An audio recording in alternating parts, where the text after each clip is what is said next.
Hi, I'm Jennifer. Welcome to my kitchen.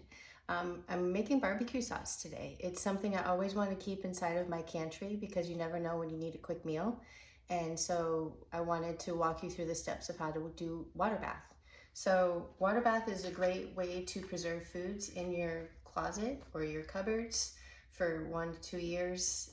Barbecue sauce, there's lots of recipes out there. This one in particular I will post with my video if you wanted to, but you're welcome to use whatever works for you.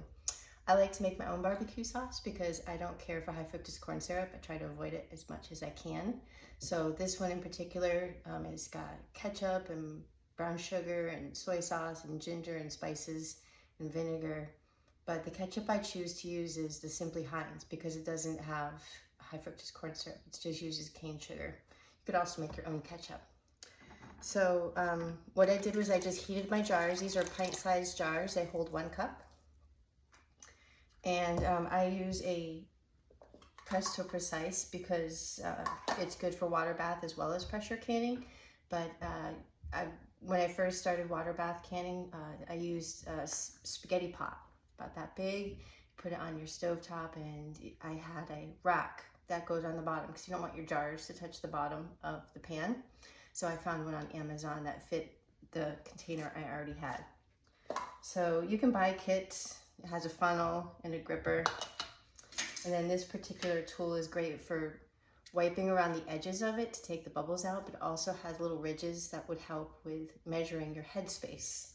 Headspace is how much space you have between the contents that you're canning and the very top of the jar. So this one we're gonna water bath can for 20 minutes. And I need a 1/2 inch headspace. So I have my funnel in, and I'm just going to pour some in. If you have hot jars, you need hot contents, because again, that shock would be really bad. So we always want to make sure if you're cold canning, cold jars, cold contents, hot canning, hot jars, hot contents. I like to do my barbecue sauce on the stovetop in order to make sure that the sugar melts inside of it. So what I did was I'm just swiping around the edges, and I'm using my tool. 2 ridges is a 1/2 inch. It's a little bit tall, so what I'm going to do is just remove just a little bit. And I always use black washcloths because otherwise they would always look dirty even when they're clean. So black is very forgiving when it comes to working in the kitchen. So what I'm doing is I'm just using a clean wet washcloth, and I am pinching the edges of the jar and spinning the jar to make sure that it makes a clean seal. If you have any food on the edges, it's not going to seal. In the past, we used to heat these lids, but nowadays you don't have to anymore because of how they make the rubber seal. I just put it right on top. This is called a ring. So I hold it in place. And when you spin it, you just want it finger tight, not too tight, not too loose, Goldilocks level. And then I place it in my preheated canner. I'm always using a towel underneath me, again, to protect the jar from the cold counter. And make sure when you're filling them, you're going to use an old Junker towel because the barbecue sauce has ketchup and that stains. So it's a pain in the butt. So I'm just 1/2 inch headspace. Every kind of food has a different headspace. If you're canning meats, it'll usually be a generous inch. If you're canning jams and jellies, it's usually a 1/4 inch. So a 1/2 inch for barbecue sauce. So I'm making sure that the thing is upright and the sauce is just underneath, just about touching. And I'm gonna rinse my rag.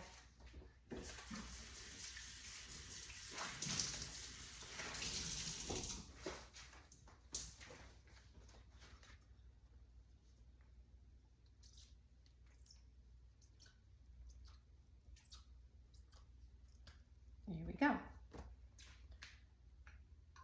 Now I have more sauce.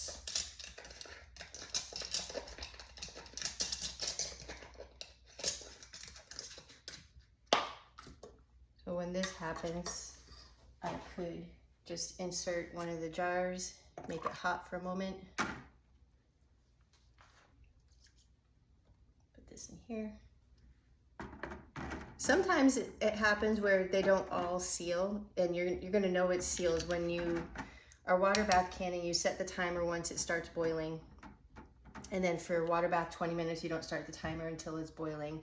The water goes about 1 to 2 inches over the jars, and when the beeper goes after the 20 minutes, I'm going to remove the cover to let it sit for 5 minutes. That is a way for it to process. I guess if you take it out too soon, it won't seal as well. So I'm setting my timer for 20 minutes, and then for with the cover on, and then 5 minutes with the cover off. And then I remove them and put them onto a clean towel and let them sit for 24 hours. You do not want to disturb them. A lot of people like to, try to poke the lids, like they think, oh, it didn't go down, so I'm going to help it. Don't help it, because it will create a false seal. It'll look like it's sealed, but then it's not. That's not good, because then it's sitting in your cupboard getting funky. So that extra that I told you about is not quite enough for a 1/2 inch, I think. Let's see. Make sure I have all of it. This is my favorite barbecue sauce.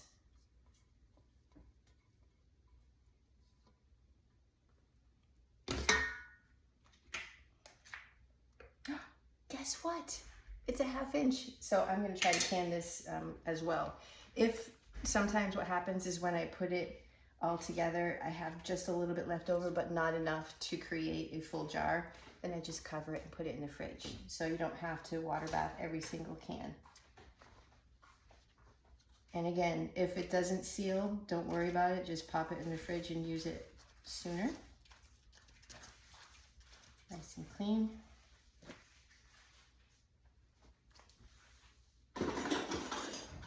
This is why I always want to have some extra lids on hand. I just buy them in bulk, and I wash a couple dozen, and then they're ready with my materials.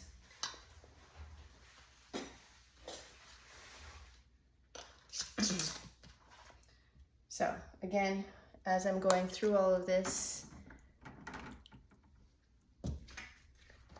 I'm going to use this because all of these edges is 1 inch, so I can put it in my canner. I don't know if you can see it from here.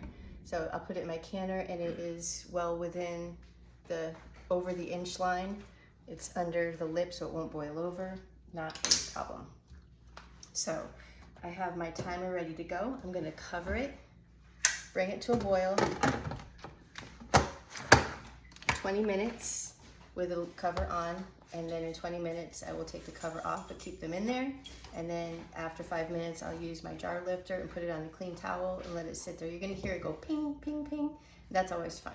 As a canner, it makes me happy every time I hear the pings because I know it was successful. After a few hours, I'll check to make sure that the lids, when you first get the lids, you're gonna see that there's like a slight little bump on the top. Once they're done, it'll be like completely flat. There won't be that bump anymore.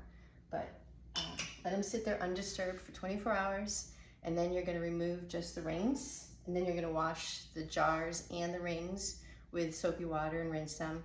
Let them dry, of course. Then I always label, what is it and what date did you make it? You think you're gonna remember, but you won't. So I just take a Sharpie and write on top of it. Makes it a lot easier. I used to get pretty labels, but it's just for us at home. So I just label what it is. I label when I made it, so that way I can make sure I use my older stuff first. So that's it. If you have any questions, let me know. Thanks for joining me in my kitchen. I hope you have a great day.